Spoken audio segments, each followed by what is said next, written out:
So I know that 303 is named after y'all's area code in Colorado, but why did you spell it that way, like with the We spelled it that way point because just originally Sean actually got a tattoo on his leg that it was spelled out THREEOH exclamation point. That was kind of his twist on the area code. When it came time to name our band, we were like, oh, that's cool.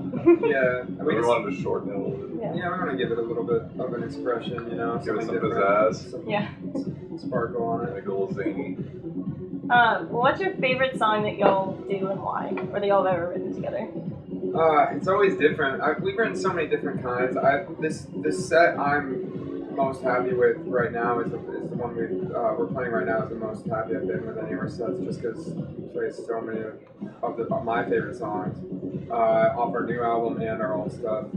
One of the songs that I like in this set that is really fun most of the time is called Two Girlfriends.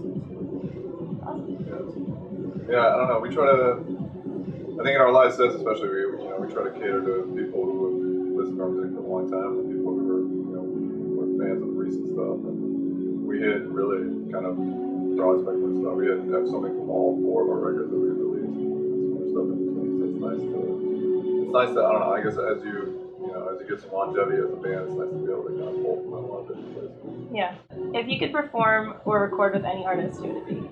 We did a song with Lil Jon actually for his record a while ago, and that was so much fun. We grew up. I mean, when we were making our music, his music was a big influence on us because he kind of brought fun back to rap and hip hop. I think a sense of just partying and having a good time. So playing with him before we performed something for TV for VH1 with him too, and that was really that was a treat. It was awesome. Playing with him on Warped Tour when he came out was really awesome.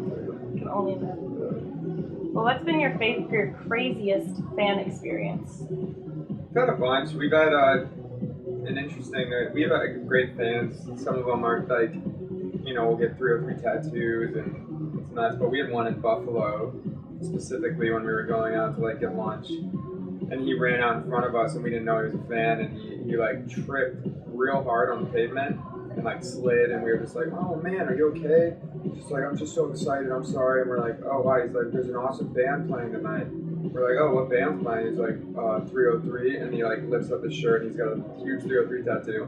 And it all came together that he meant to trip and he completely shit for a second. That we were just it was totally so he could get our attention. It was just he was all cut up. He was all, I mean, he was cool. He was awesome. Well, you guys have had some of your songs featured on a few TV shows just over the years and movie trailers and stuff. What was it like the first time that you saw your music on TV for anything?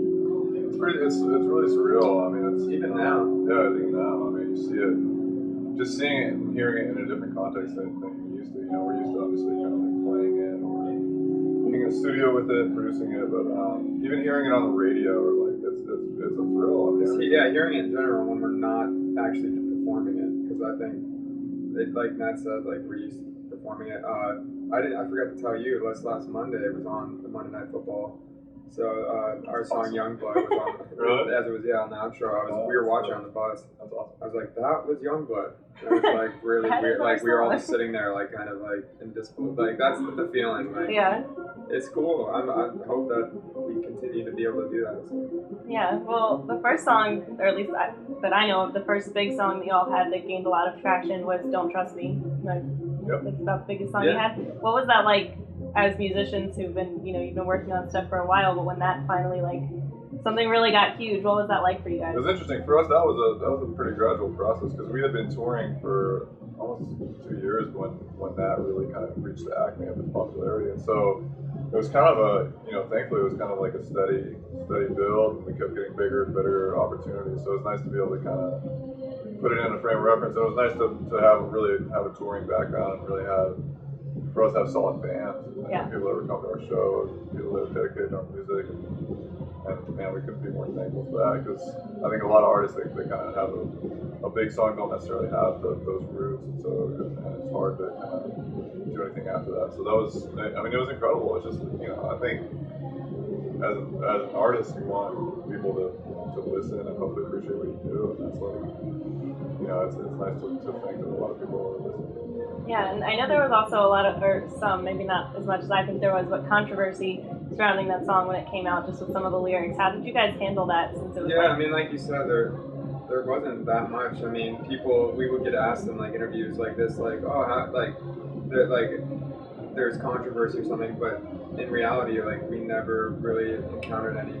I mean, we're always open with our fans. We're on Twitter. We're not even our fans, like anyone who wants to basically interact with us, and we barely kind of hit any flack other than from interviews of people like being like, some people say that this is this, but no one would come up and say it to us. So yeah, I think for the most part, people understand what we were doing and like the song that we were making. You know, it wasn't like some kind of like political move or something. It was just like a fun song, and we just like, I mean, we like to kind of, you know, make some cheeky lyrics sometimes and have fun. You know, so yeah, that's fair. Well, do you guys have a dream venue that you would like to play someday? Or have you already played your dream venue? I mean, we started out pretty much wanting, our dream venue was to play the Fox in Boulder Theater. It was small, like 550, 600 person club that we grew up going to shows and seeing wonderful shows there. So even just playing there was huge. And then recently we played at Red Rocks in Colorado, which is kind of a legendary outdoor music venue. We've gotten to play great places, the Gorge and the sea is great. They're in the state of Washington is awesome. And then, I mean, dream venues like obviously, Madison Square Garden in New York would be crazy. I think, but it's just nice to, for us, we're stoked on just playing any kind of show as long as people, tonight they're going to be having fun, and that's all you can ask, whether it's in someone's basement party or whether it's on a big stage. I think anyone could say it'd be awesome to have 303 at the basement party. But Yeah, we'll do it. Yeah, we will. Don't invite us, we'll be there.